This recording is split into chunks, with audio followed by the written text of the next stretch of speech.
Алла сақтасын, бауырлар, қиямет жақындап келе жатыр негізінде. Қиямет жақындаған кезде осындай шайтанның уағыздары көбейеді, бауырлар. Алла тағаланың миссиясы бітті, балық дәуірімен ол кетті, жіберіңдер деп тұр.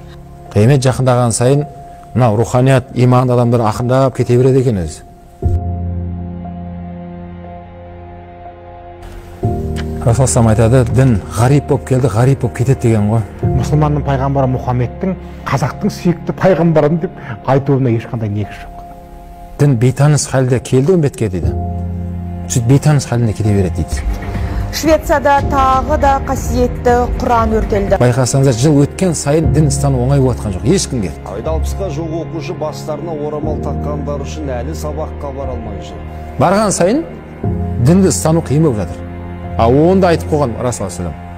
Сондай заман келеді, шоқты ыстығаннан да ауыр болады деген ғой, дінді ұстанып жүр.